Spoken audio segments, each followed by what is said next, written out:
it's easy to get caught up in what's happening.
was him.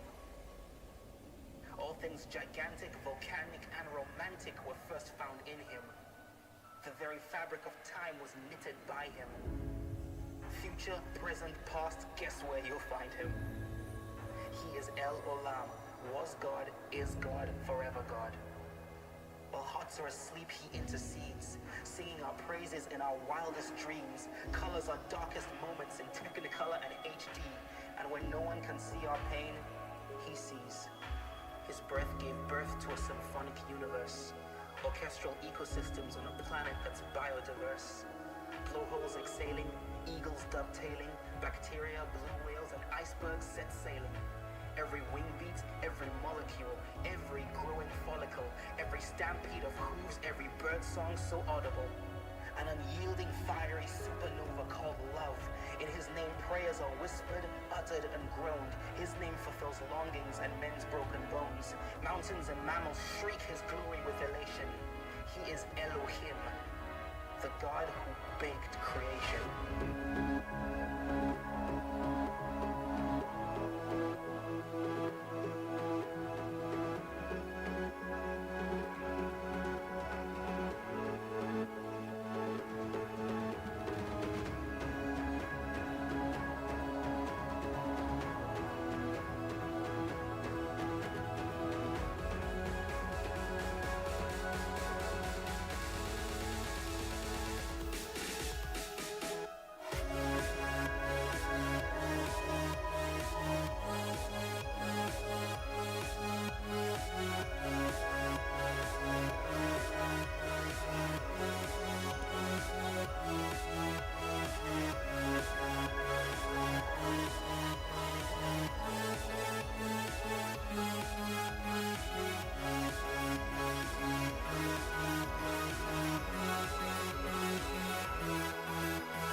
We're waiting for our time, for our opportunity, for our chance. Do we have what it takes? Are we enough? Can we change the world? The future is in our hands. While we wait, we will celebrate what God has done. We will influence those around us to be great. We will be examples of kindness. We will step up and lead when no one else will. While we wait, we will change the world.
Okay, Steve, give it to him.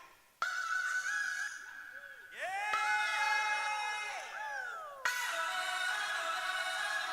Welcome to Student Takeover. Will y'all stand with us this morning?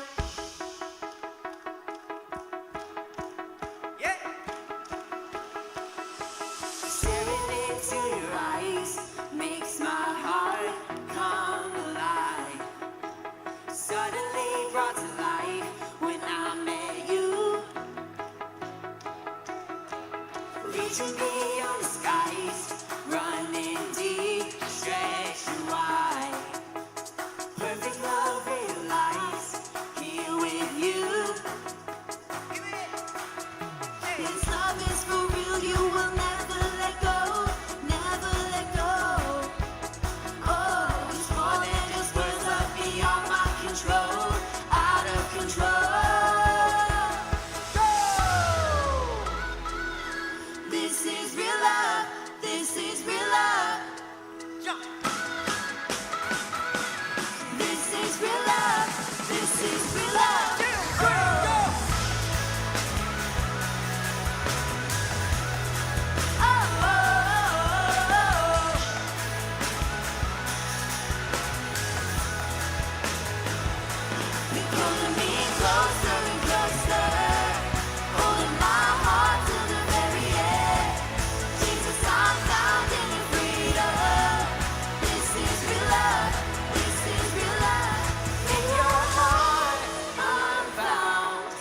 me. You got me. This love is for real. You will never let go. Never let go. Oh, it's more than just words, love beyond my control. Out of control. Pulling me closer, closer.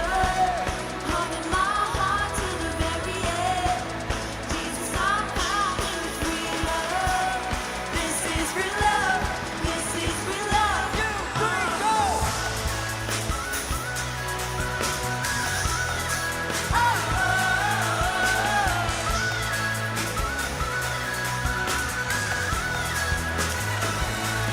Pulling me closer, closer.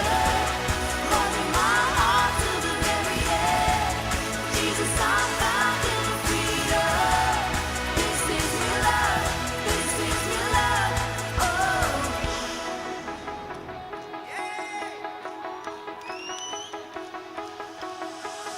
Staring into your eyes makes my heart come alive. Suddenly brought to life when I met you.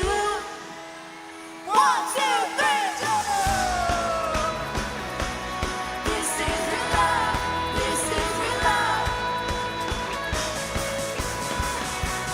This is real love. This is real love.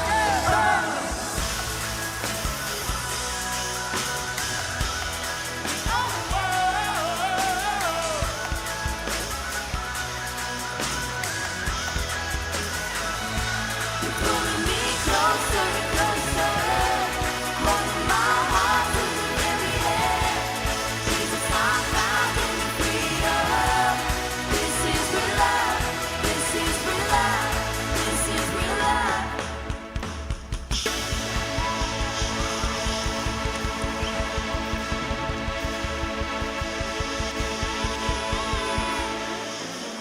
Welcome to Student Takeover. How we doing? Okay, that's pretty good for 9 a.m. on July 5th. Let's do it. This whole service is a taste of what our student ministry is like. So these songs are new, but you're gonna learn them. Here it is. I don't wanna be on my phone, but I can't be alone. Welcome to the modern way, trying to be somebody I'm not, but it's not what I want. Tell me there's another way. All of the lights are chasing, now fading. All the cheap thrills are only time wasted. Tell me why society's plan should define who I am. Show me there's a highway. All of my best friends are sick of pretending. We want the truth. So much is missing. So give us the real thing. I know it's you. Na na na na.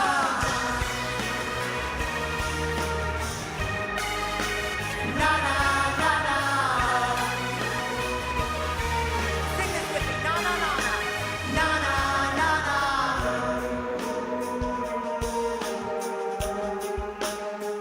Hey, I never want a stereotype to decide who I am. You never knew me anyway. I'm only trying to find the next high, 'cause the high never lasts. I'ma go another way. All of the lights are chasing, now fading. All the cheap thrills were only time wasted. Tell me why society's plan should define who I am. Surely there's a higher way. All of my best friends are sick of pretending. We want the truth. Think so much is missing. So much is missing. So give us the real thing. I know it's you. Here it is. Na na na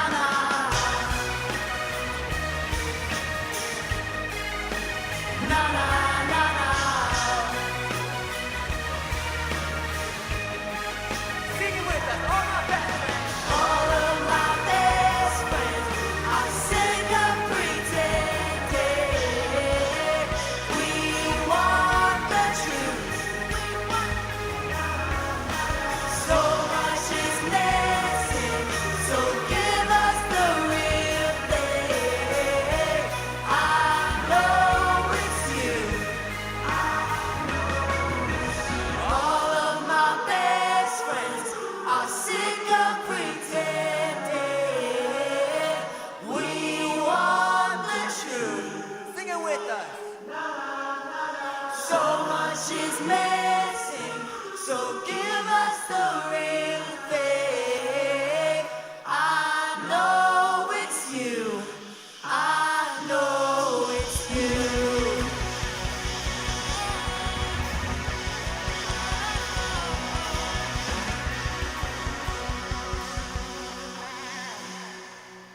Well, you guys can have a seat. Thank you for being here, first off. If you couldn't already tell, this is student takeover. Okay, wait. Look at all the students on the stage. If you couldn't already tell, this is student takeover! I love this for a 9 a.m. And we have a couple announcements for you, but before we get into anything, I just want to let you know that whether you're here in the room or you're watching online, that you've entered into a safe space today. Even if you were the people shooting off fireworks in my neighborhood at 1:30 in the morning, you're safe here. And if that was you, come talk to me. My dog wasn't having it, but it's fine. And yeah, we have some announcements before we get into the rest of the service. The first one is, thank you for being here on July 5th. I know it's early. Thank you to that one person. The second one is, if you're new here, we have this cool page on our website and on our app, and if you don't have the app, go download it. It's called the New Here page, and you go in, you put your name, you put your email, you get connected to us, and yeah, I mean, welcome to Discovery. You want to get connected, that's the way to do it. The next thing is Backpack Bash. And this year's been a little weird, obviously, because of everything going on with COVID. And we don't know what the next school year is going to look like, but we do know that no matter what it looks like, there are going to be students and there are going to be families who need school supplies. So we are still doing Backpack Bash. That is happening. You can look right here.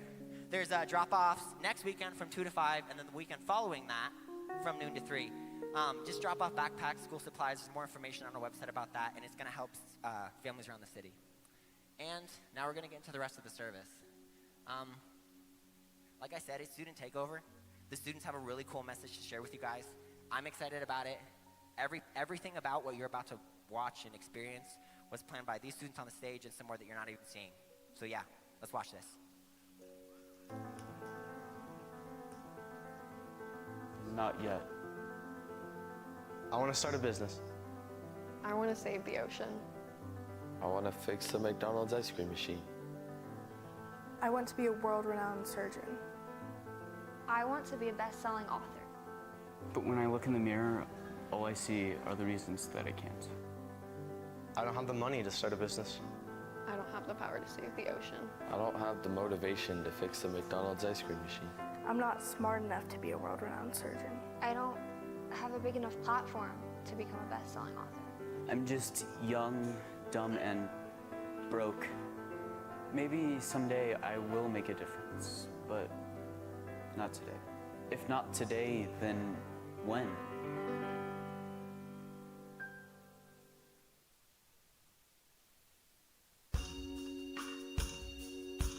Y'all have heard this song on the radio. It goes like this. So you're still thinking of me, just like I know you should. And I cannot give you everything, you know I wish I could. I'm so high at the moment, I'm so caught up in this. But we're just young, dumb, and broke, but we still got love to give. While we're young, dumb, young, dumb, and broke. Young, dumb, young, dumb, and broke. Young, dumb, and broke. Young, dumb, broke high school kid.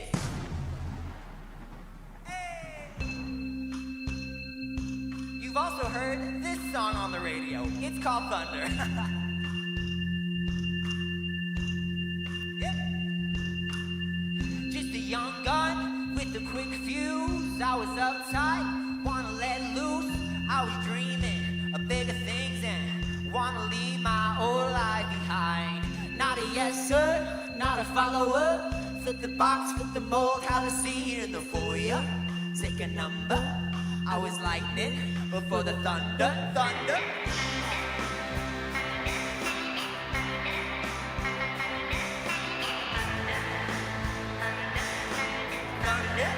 feel the thunder. Hey, thunder, feel the thunder.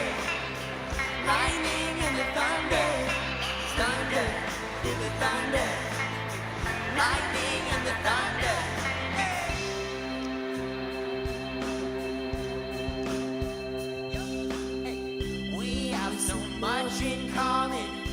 we argue all the time. You always say I'm wrong. I'm pretty sure I'm right. They say you're basic, they say you're easy. You're always riding in the backseat. Now we're smiling from the stage while you were clapping in the nosebleeds. Young, dumb, young, dumb and broke. Young, dumb, dumb and broke.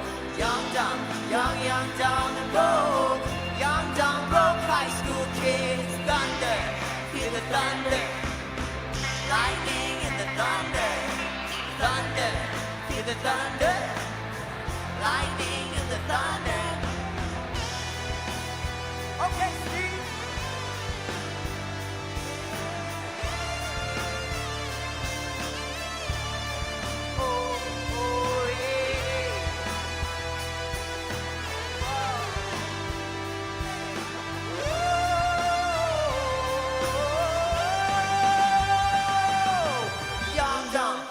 Young, dumb and broke.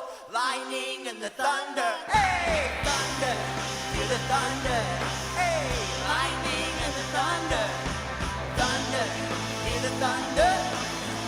Young, dumb, broke high school kids. Young, dumb and broke. Young, dumb and broke. Hey, young, dumb and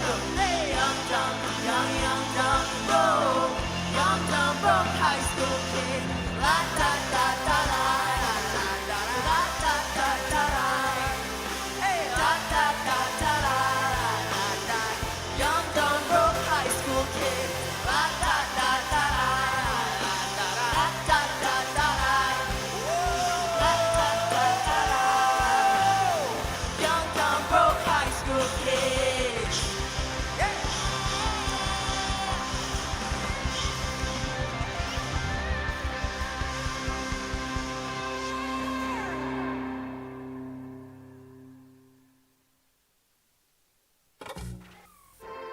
Civil rights leader Martin Luther King leads the procession to the United Nations. There was the catastrophe of 1918 when an influenza epidemic swept through our home. Demonstrators protest U.S. involvement in the Vietnam. President Kennedy died and is now known as Asian influenza.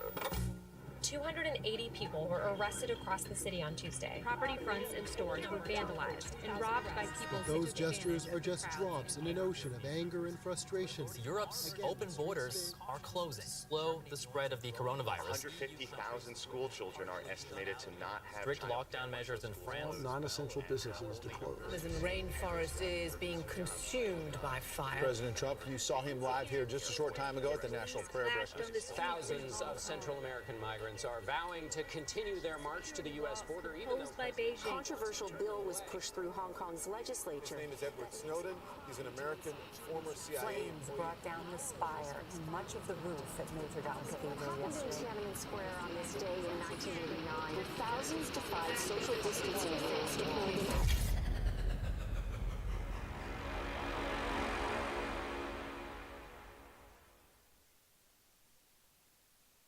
How's everybody doing this morning? You guys doing good? Oh man, it's so good to see you guys, to be able to worship with you, to be able to fellowship with you, touch elbows, right? Like, it's so good. Honestly, it's just really excited to see a bunch of adults that's not at Costco or Walmart or King Soopers, but to see people out in their natural habitat, it's great, right? It's just so good to be here with you. Thank you for joining with us.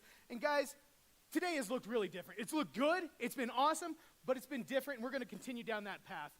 Instead of one of us bringing you a message today, there's going to be three of us that are going to be bringing you a message. No, that does not mean it's 3 times as long, but just want to make sure that there's no confusion, that when somebody else comes up here that's like, wow, his beard looks so much better all of a sudden, or wow, he's really lost weight. Okay, want to just make sure that nothing surprises you this morning, but we're going to dive in, and let's go ahead and start with a word of prayer. Father God, thank you so much for being here with us this morning, Lord, for us to be able to worship and sing together, to come together and just worship you, Father. And Lord, as we wait to hear what you have for us, God, we pray that we are receptive and ready for what you have, God. And we ask that you be in these words, Father, that you empower us with your words, and that we get to be your mouthpiece this morning, Father, because if it doesn't come from you, Lord, it doesn't matter. Lord, so we ask that you just fill these words this morning, God. We love you. Thank you for being in this place this morning. In your precious name, amen. Guys, my name is Chris Brown. I'm the family pastor here at Discovery Church, in case you don't know me. It's nice to meet you for the first time, maybe. But this is not where I thought it would be about 2 years ago. My wife and I, we've got 6 kids, one more on the way. We decided, hey, we're going to move back to Colorado. And I was actually going to be a body shop guy. I was going to step away from ministry, step away from working at a church, and going to do body ministry. I was going to do car stuff in a garage and everything. Well, first week of us moving here, man, all of that just whoosh, flushed it down the toilet. It went in the toilet really fast.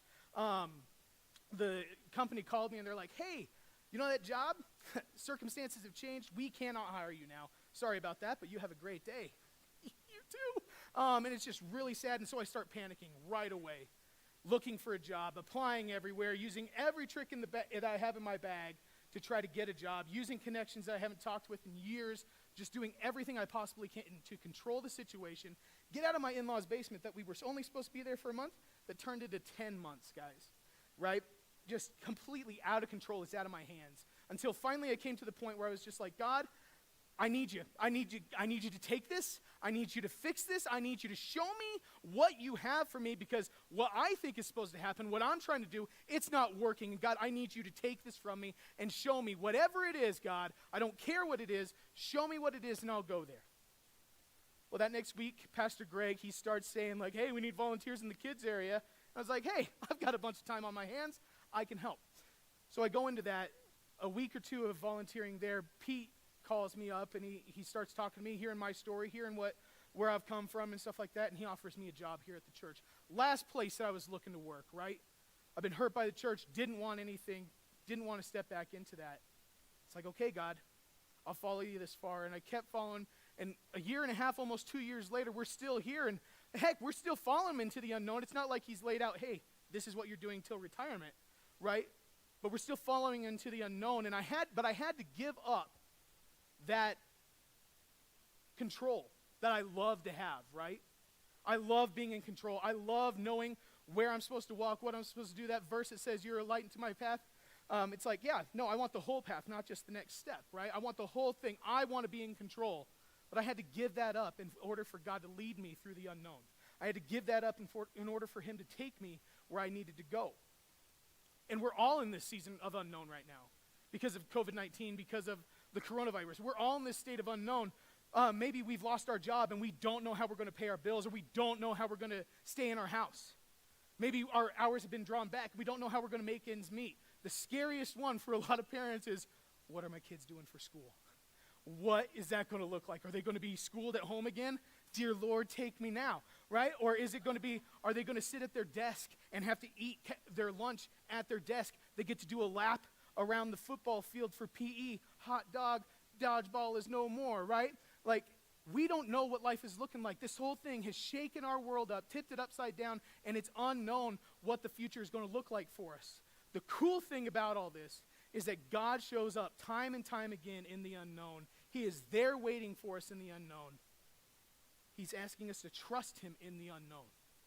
We're going to be looking at 2 men today, King Saul and his successor, King David, and how they went face to face with unknown plans that God had for them. One of them is like, sounds good, God, I'm going to trust you, let's go, and he embraces the whole thing. And one guy that's like, I'm going to hold on to my comfort zone, I'm not going to step into you fully. No, this is mine, God, you do what you will, and I'm going to do what I will. Okay? We see that King Saul is the first king of Israel. He's not a bad king, he's not a great king, but he is the first king of Israel, and he's taken the whole 12 tribes of Israel and made them into one kingdom. It was 12 separate tribes, but one kingdom. And he's won many battles, he's won many victories for Israel and for himself, but we see time and time again that Saul has character flaws, that he's got faith issues, that he will not admit when he's done wrong, and he will not ask for forgiveness of those, right? He just won't do it. We're going to pick up in 1 Samuel 13:7b. And if you want to follow along on the screen, that's more than okay. If you want to open your Bibles and turn there, that's great. Or you can go to the YouVersion app. It does not matter. But let's go ahead and dive in. It tells us that Saul was still at Gilgal, and all the people followed him trembling. He waited 7 days, the time appointed by Samuel. Samuel is the prophet, the priest of Israel at this time. But Samuel did not come to Gilgal, and the people were scattering from Saul. So Saul said, bring the burnt offering here to me and the peace offerings. And he offered the burnt offerings. As soon as he finished offering the burnt offerings, behold, Samuel came. And Saul went out to meet him and greet him. Samuel said, what have you done?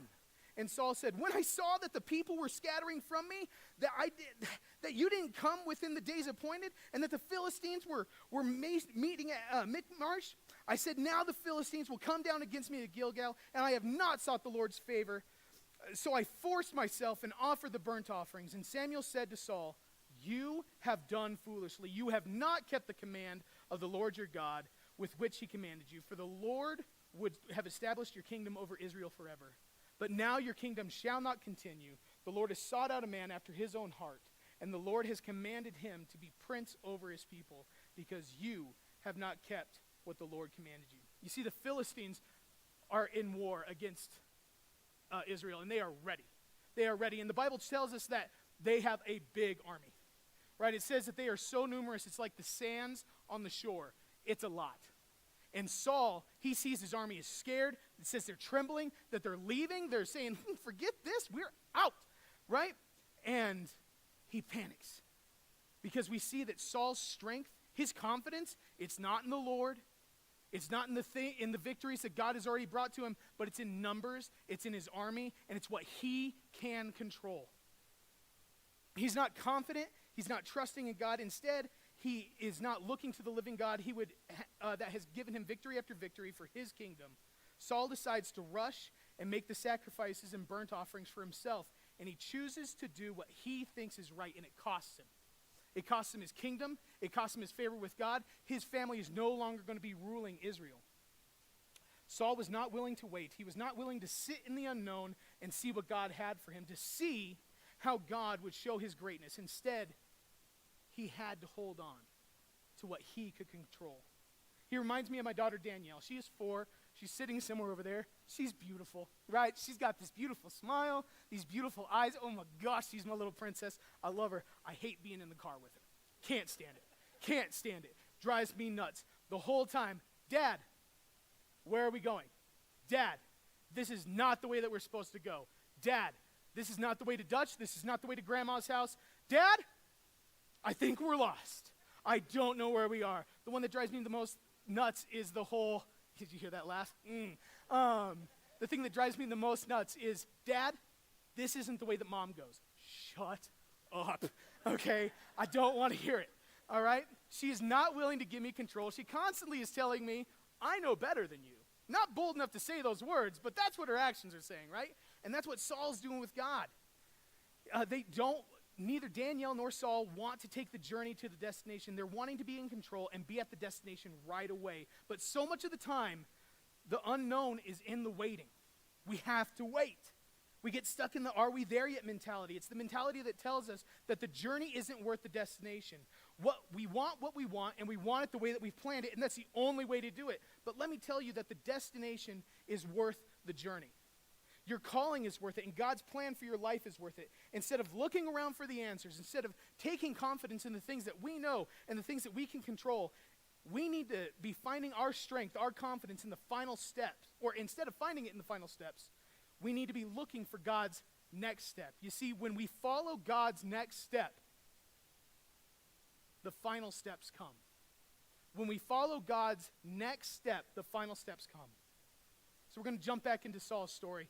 He's finally lost his favor with God. He's lost his kingdom. He's still king, but he knows that it will not continue past him. Okay? And that another man is getting anointed king of Israel. And this man is somebody that nobody expected. He's the youngest of 8 brothers. He's a lowly shepherd boy named David. In fact, when Samuel went to go pick and anoint this new king, David's not even invited to the party. Okay? Go watch the sheep, you loser. Okay? Like he's left off in the woods, right? And so Jesse brings out his 7 oldest sons, and Samuel says no to all of them. And then David gets invited, and God's like, yep, that's my dude. And he gets anointed to be the future king of Israel. And then he gets ushered into the throne room, and everybody's excited. Nope, go back into the shepherd's field and wait there. And so he goes back and he takes care of his father's business. He still continues to watch the sheep. And he has to wait there and wait there and wait there. In fact, that's where we find David working in the shepherd's field when Jesse, his father, asks him to do an errand for him. You see, the Philistines are in war with the Israelites still, and we're going to pick up in 1 Samuel 17. It says, "One day Jesse said to David, 'Take the basket of roasted grain and these 10 loaves of bread and carry them quickly to your brothers, and give these 10 cuts of cheese to their captain. See how your brothers are getting along and bring back a report on how they are doing.' David's brothers were with Saul and the Israelite army in the valley of Elah, fighting against the Philistines. So David left the sheep with another shepherd and set out early the next morning with the gifts. He arrived at the camp just as the Israelite army was leaving for the battlefield. And soon the Israelite and Philistine forces stood facing each other, army against army. And David left his things with the keeper of supplies and hurried out to the ranks to greet his brothers. As he was talking with them, Goliath, the Philistine champion from Gath, came out from the enemy ranks. Then David heard him shout his usual taunt to the army of Israel. And when Israel heard and saw Goliath, they ran and hid." You see, Goliath had been coming out day after day, challenging the Israelite army on a 1-versus-1 match. Israel's best versus the Philistines' best. Winner take all. Whoever loses is the slaves of the other. And Goliath was their champion. The people were afraid. But Goliath had done this for 40 days, mocked Israel's army, mocked Israel's God, and David was like, "Whoa, why hasn't anybody stood up and faced this guy? What's going on?" David's brother Eliab heard this, and he started yelling at David. Because he was angry, he was embarrassed. Started saying, "What are you even doing here? Why don't you just go home and watch those sheep? Get out of here, you're not good enough." And so David said, "Whoa, what have I done? I'm just asking a question." So he goes and asks some other soldiers, and they respond the same way. Word gets out that David is asking these questions, and King Saul calls him to his tent. So we see a shepherd boy stepping into the king's tent, and a king asking, does he have what it takes?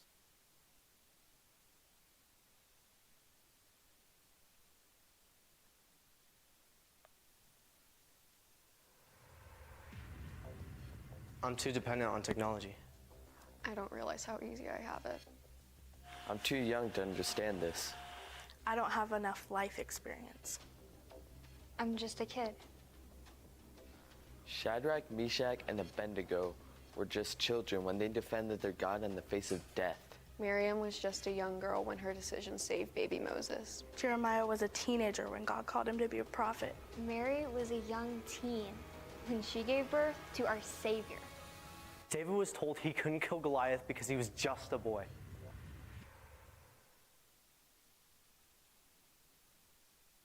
What's up, DCC? Now, you guys probably don't know who I am, and probably right now you're wondering, is that a student or is that a hobbit from Lord of the Rings? I know I'm real short. I'm a tiny, tiny man. I totally get it. I just want to remind everybody that if it wasn't for the short people in Lord of the Rings, all the tall people would be dead. So if you're tall, check yourself. I'm just saying. But hey, so my name is Tanner Booth. I am our middle school pastor, 5th through 8th pastor here at Discovery Church. And man, I have the incredible opportunity to hang out with our students. And here's something that I've learned about our students.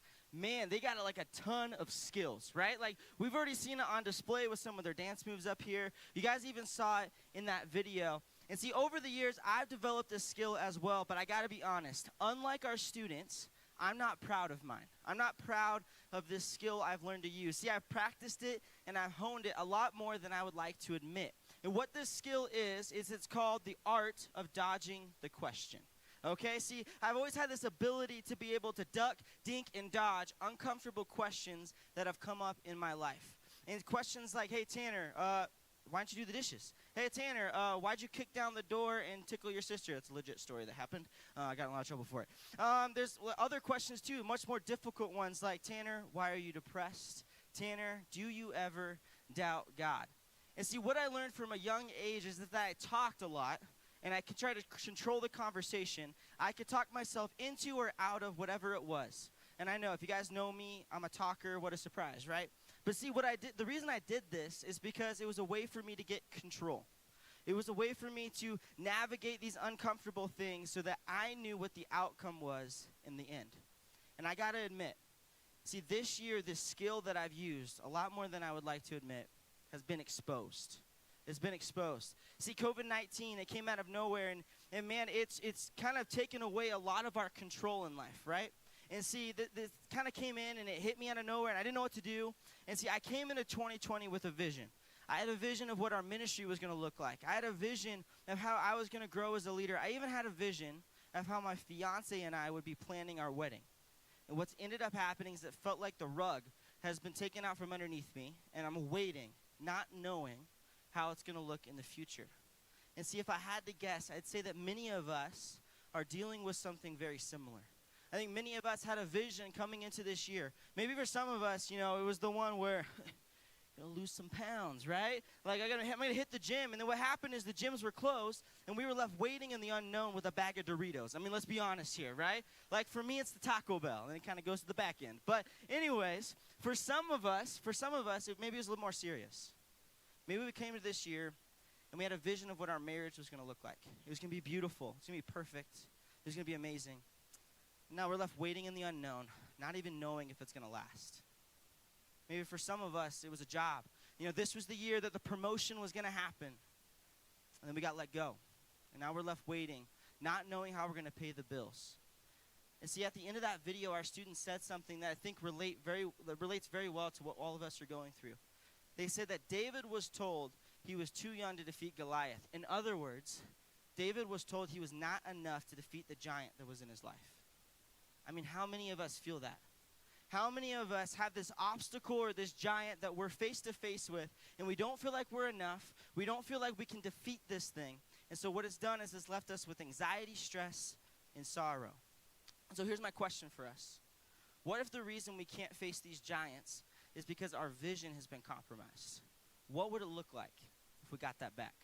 If you guys have your Bibles, go ahead and grab them out. You guys can get the Bible app or look up on the screen as well. We're going to be in 1 Samuel 17, starting in verse 32. If you guys remember where Chris just left us off, so David is going to Saul's camp, right? So Goliath, this dude, 9 feet tall, comes out. He's yelling all these insults at Saul and the Israelites. And so Saul, he hears about all the stuff that David's doing and say, hey, why is anybody facing this dude? And so he calls him to come to the tent, and this is where the conversation happens. Starting in verse 32, it says this. And David said to Saul, let no man's heart fail because of him. Your servant will go, and I will fight this Philistine. And Saul said to David, you are not able to go against this Philistine to fight him. You are but a youth. And he has been a man of war from his youth. And David said to Saul, your servant used to keep sheep for his father. And when there came a lion or a bear, and they took the lamb from the flock, I went after it, and I struck him down. I delivered it out of his mouth, and if it rose against me, I caught it by its beard, and I struck him, and I killed him. I love this next part.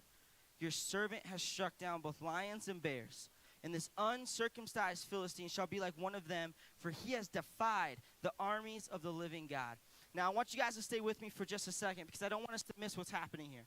So David shows up to the camp, right? He sees all the armies of Israel. He sees Saul kind of just in fear. They're kind of cowering, talking amongst each other because they don't want to face this Goliath, right? They're scared. I mean, I love David's response. He comes up and he's like, bro, I can beat him. You know why? He's not circumcised. He hasn't been to the doctor. And so what's happening here is that Saul and all of Israel, like another way to put it, is that they're focused up here. David's focused down there. I mean, that's awkward, right? That's awkward. I don't know about you guys, but whenever this circumcision thing kind of comes into play in Scripture, it's like an awkward topic. But there's a lot more meaning to what David is saying here than an anatomy class, okay? See, the reason David brings up circumcision is that back then it meant that you were under God's covenant. In other words, you are protected by God because of commitment and relationship with him.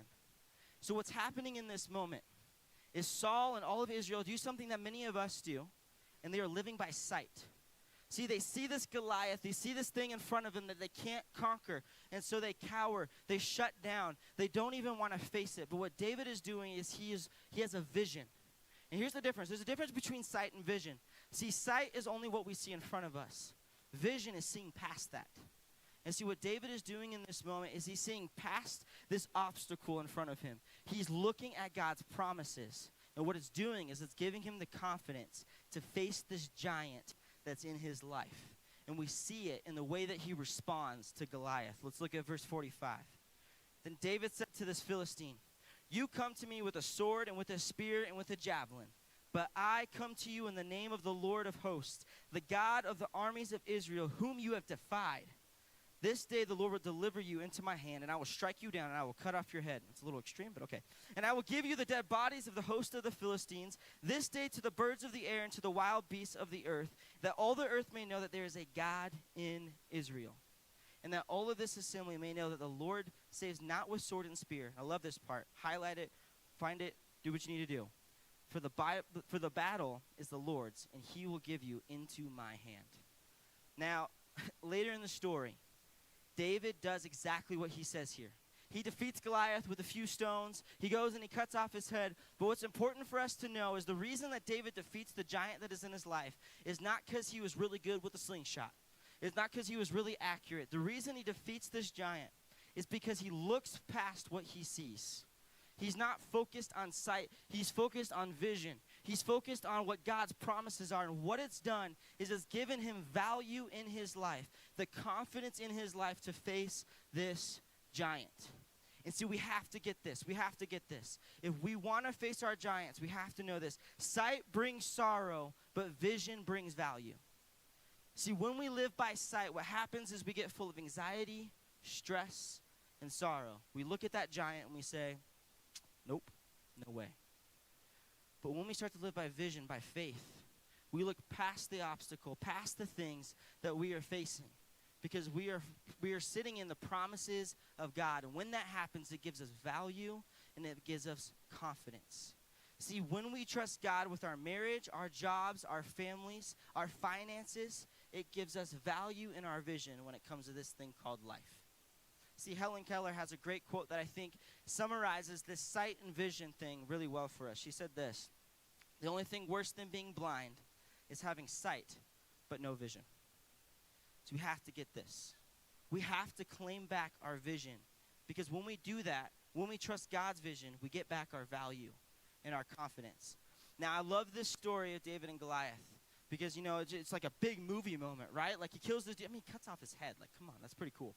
Like, there's a big movie moment. And when I hear this story, a lot of time I imagine there was another big movie moment like Rudy, right? And I'm a big Notre Dame fan, so go Irish. So whenever I have a chance to plug in Rudy, I just take it. But I imagine when he killed Goliath, right, they carried him off the battlefield cheering, Rudy, Rudy, David, David. And then the credits roll and the story's over, right? Wrong. See, David facing the giant in this moment was actually not the end of his story. It was actually towards the beginning of his story. See, he was just facing a giant in his life.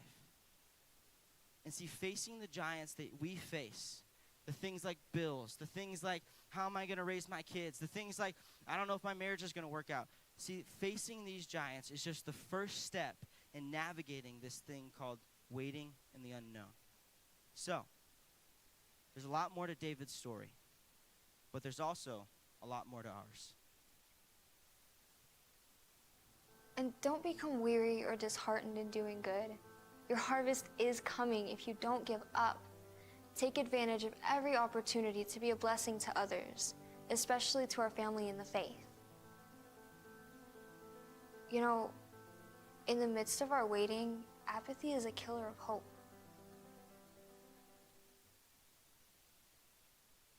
All right, can we give it up for our students, please? They put so much work into this.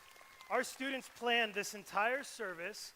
Our students wrote all of this spoken word that you're seeing, and obviously they performed all of it. So this is incredible. We're really, really, really excited and proud of these students, and they're amazing. So we've just left David after he's killed Goliath, and like Tanner said, he has this Rudy moment, right? He gets carried off. It's his huge hero moment, and Saul resigns. David becomes king. Everyone lives happily ever after. The end. Thanks for coming this week, guys. We'll see you next week, all right? No, I'm kidding. Of course, that's not how the story ends. If you've heard this before, the way this story goes is that actually Saul becomes jealous of David. He hates that he has been successful. He feels threatened by him. And so the natural reaction, of course, to jealousy is, well, I'm going to kill him, right? That's pretty natural. Yes, no, maybe. So Saul decides he needs to kill David to get rid of the threat. So what David does is he runs into the wilderness. He runs away. He runs for his life. and he ends up waiting. He ends up waiting. How long? About 15 years. Between being anointed to be king until he became king, he waited about 15 years. Does anyone here hate waiting? Anyone? Anyone not like waiting? You want to know how much I don't like waiting? I realized I'm really bad at this because I know that pizza rolls taste better in the oven, but I only cook them in the microwave because I don't want to wait for that long, right? And if I was talking to high schoolers right now, I would have just gotten a resounding amen. You know, that's why we get along. But about 5 years ago, I graduated from college, and I had huge dreams and huge aspirations. I was going to get my big guy job right away, right out of college. I was going to be successful, right? I was going to be the next big thing in the world. I was pretty full of myself, right? And I was just ready to do it, and then all of a sudden, I'm working a minimum wage job for about a year and a half, and nothing was happening. Nothing. And I became frustrated. I became angry. I became incredibly disappointed in myself, in telling myself that I'm not good enough. And so I had a conversation with a mentor of mine, and he looked at me and he said, Andrew, he says, you can't be mad at yourself for not being now where you want to be in 10 years. Rather, you need to decide what you need to do now in order to get to where you want to be in 10 years. I didn't like that advice, right? For my goals and my aspirations, I want Amazon 2-day delivery and them to be here as quick as possible. I don't want to wait and go through the process. But I was stuck in it. And that reflects what Chris was telling us about. That what we have to do in the midst of our waiting is to follow whatever God's next step is. To be able to see that next step. So what is it for David? As he's in the wilderness right now, he's running for his life. He doesn't see him becoming king anytime soon, but what he's done, he's gathered a group of men, a group of outcasts who are willing to follow him, and they're hanging out while Saul and his army are pursuing them, and they're keeping eyes on the army, and they see Saul leave everybody to go to the cave and, well, go to the bathroom, right? He's in a very vulnerable position right now, and so David's men have some advice that they would like to offer David. We're going to be in 1 Samuel chapter 24, starting in verse 4. And the men of David said to him, here is a day of which the Lord said to you, behold, I will give your enemy into your hand, and you shall do to him as it shall seem good to you. So these guys are telling David, they say, hey, Dave, this is your chance, man. Like, all you need to do is walk up behind Saul, kill him, and then you become king. The waiting's over. This is it. This is your chance. So what does David do? Then David arose and stealthily cut off a corner of Saul's robe. And afterward, David's heart struck him because he had cut off a corner of Saul's robe. I encourage you to go check out as to why he cut off the corner of Saul's robe. We don't really have time to go into it right now, but it's incredibly interesting, and I'm giving you homework, okay? So he said to his men, the Lord forbid that I should do this thing to my Lord, the Lord's anointed, to put out my hand against him, seeing that he is the Lord's anointed. So David persuaded his men with these words and did not permit them to attack Saul. And Saul rose up and left the cave and went on his way. See, have you ever felt like you've waited so long that it's time to take matters into your own hands? Right? I've been waiting, I've been patient. You know what? It's about time I do something about it. It's about time I make a move and I change this situation. But what David does is he actually makes a decision that causes his wait to last longer. This reveals so much about what David thinks of God and the trust that he places in God. There's actually, Greg gave us a quote the first week of this series by A.W. Tozer that says, what you think of when you think of God is the most important thing about you. So in this moment, David trusts God enough to not kill Saul. In which he could have killed Saul, he said, this is my right. I can end my waiting. I'll become king. That's it. Piece of cake. But he chooses to wait. See, he had a choice. Like Tanner was talking about, his sight, the thing that was right in front of him was his opportunity. This was his chance. This was his freedom. But what David chose to do was to live within the value of the vision that God had given him. And he chose to wait. And the most amazing thing to David, to me in this story, is that he chose to trust God's timing over what he thought he wanted and deserved in the moment. God's timing was more important to David than what he thought he deserved in that moment. Now, the worst thing about getting up here and talking to everybody is that a lot of times God preaches to you first. And when this line got written down on this paper, I was like, there's a lot of things that I think I kind of deserve right now, God, right? But as I sit with the story of David, God is calling me to wait, and I don't know why. But he's calling me to wait well. When I say that there are options for us of how we're going to wait in our life. See, David was very active in his waiting. He didn't choose to be apathetic or go have self-pity on himself. He chose to be active. And the best way that I can describe really these two ways of waiting is going to be the most common compare-contrast example you've probably ever heard, right? Between a cat and a dog. Do we have any dog fans in the house? Ooh. All right. Any cat fans? It's about right. We have some people to pray for you afterwards, so you can go meet up with them. Just kidding. We love everybody here, even cat people. But here's the thing. We have a cute little dog. She's adorable. Her name's Mabel. She's so sweet.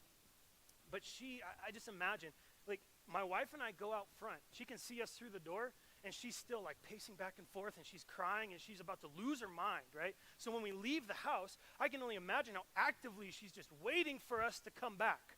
If I leave the house for literally 5 seconds, when I come back in the house, it's like I was gone for 5 years, right? She's like, oh my gosh, I was waiting so long. It's so good to see you back. Okay, right? I shoot up the couch and everything for you. I want you to be proud of me, right? A cat, on the other hand, we don't have a cat, but we have some friends who have cats. I don't think I've ever seen my friend's cat move, right? So once you leave, the cat's laying there, and it's like, hey, when you come back, I will be in the same spot. I don't expect to be touched, talked to, or pet. And if you bother me, I expect it to be with food, and I don't want to go get it, right? The cat doesn't move. It just sits there. My question for us is, in the midst of our waiting, have we made a move? Or would we find ourselves where we were when it started? See, God calls us to be active in our waiting. A great example of this active waiting is actually the Spartans. I was reading about the Spartans this week, and it's incredible the way that they approached their time of waiting for battle. And in the book Gates of Fire, which it recaps the Battle of Thermopylae, which is also what the movie 300 is based on, it says this. It says, keep your men busy. If there is no work, make it up. For when soldiers have time to talk, their talk turns into fear. Action, on the other hand, produces the appetite for more action. Brett and Kate McKay have an article that they write about the Spartans, and they explain this as well. They say, before battle, Spartan warriors kept their nerves at bay by staying busy with various tasks and physical rituals. In their youth, they memorized poetry, which they recited to themselves and sang and chanted as they marched on campaign. In the days prior to battle, they exercised before breakfast, had further military instruction and training after eating, and engaged in exercise and athletic competitions in the afternoon. During moments of repose, the men dressed and groomed their hair and polished the brass exterior of their shields. The Spartans terrorized their enemies before they even got within a spear's length of them. As they waited for the command to advance, they stood straight and steady in formation, and everything from their clothes to their equipment bespoke strength, discipline, and ferocity. In my waiting, I can tell you that I don't display those three things. I probably display apathy, laziness, and potato chips, right? I don't feel like in my waiting I'm seen as strong and ferocious and disciplined. See, when David came up to that Israelite army that was faced by Goliath, what he found was an army that was driven by fear. For 40 days, Goliath was calling out. For 40 days, they had time to do nothing, to sit and to talk about what they were afraid of. He found an army that was overcome by fear because they did nothing. The truth is this, in our waiting, that fear feeds off of apathy, but purpose is bred from activity. See, in his waiting, David wasn't king yet, but he still acted like a king. He still lived within his calling that God had called him to. He raised an army around him for when the waiting was over. He had people following him even before he was on the throne because he chose to be active. In this season, this year for me, I became addicted to social media. I know addicted is a really strong word, but it's true. I was just overwhelmed by it, but I couldn't put it down. I was watching what my friends were going through, what their thoughts were on coronavirus and everything that's going on. I'm watching it, and it just was nonstop, and I couldn't put it down. And I became afraid of things that I wasn't ever afraid of before, because I just sat and I just looked at it. And my wise, beautiful wife said, "Hey, let's give up social media for a little bit." I was like, okay, so I deleted all my apps. It was only for about a week, but I deleted all my apps, and in that time, I began writing again. I began reading. I began writing messages for our students. I began dreaming about what our student ministry would look like. I regained a sense of purpose, and in my season of waiting, I lived within the purpose of who God has called me to be. In his waiting, David faced Goliath. He didn't say, "Oh, no, I'm not king yet. It's not my job." In his waiting, he faced Goliath. He built an army. And so my question is, what is it that we need to do in the midst of our waiting? Are we just going to sit there, or are we going to choose to rise up, to stand up in strength, discipline, and ferocity, and slay the giants that are in our life? What if in our waiting we stood up and we chose to conquer depression and anxiety? We chose to mend that relationship that's just suffering. We chose to build trust among the people around us. We chose to stand up and to control what we can, and that's what we do. We choose to live and wait within freedom that God calls us to live and wait in. We have a choice to be apathetic or to rise up and to be who God has called us to be. In our waiting, may we remember that God has called us to be warriors. He has called us to conquer. He has called us to be free. May we never forget in the midst of our way that we are not forsaken, that Jesus, I am who you say I am.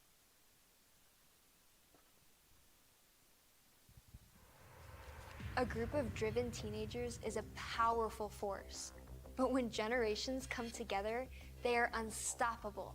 Together, we are unstoppable. Now, today, in the midst of our waiting, we will slay our giants. We will slay our giants. Say it with us. We will slay our giants. Little children, you are from God and you have overcome them. We will slay our giants. Don't say you're too young. And if I tell you to go to speak to someone, then go. And don't leave out a word. We will slay our giants.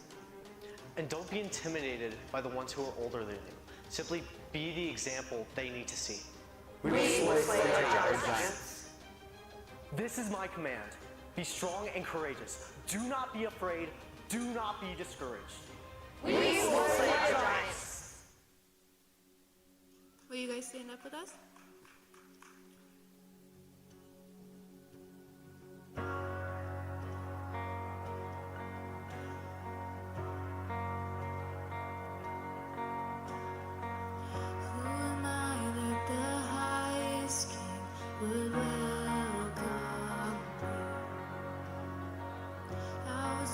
But he brought me into his love for me. Oh, his love for me.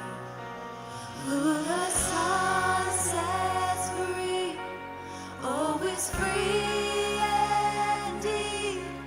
I'm a child of God, yes I am.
for our students and our student team. Thank you guys so much for being here. Just one thing before you start walking out. Because it's COVID time and we have to socially distance, we're gonna dismiss a special way. So basically what's gonna happen is the back row is gonna go first, and then the guides will come in and they'll dismiss you row 9, row 8, and on and on. So yeah, before we let you go, thank you for being here. It's early, it's July 5th. Thank you for coming and supporting your students. We appreciate it, I appreciate it, thank you for being here. Next thing, if you wanna get on mission with us financially, we have an app, we have a website, you can do that. And yeah, if you give to us, you're giving to mission partners all over the city, stuff like Backpack Bash, that's what makes that happen. So there's that. If you wanna meet the student team, they're gonna be outside in the parking lot. They would love to say hi to you. I don't know if students are gonna be out there, but it'll be fun no matter what. And yeah, we're gonna dismiss you by rows. Thank you guys so much for being here, and we'll see you next week.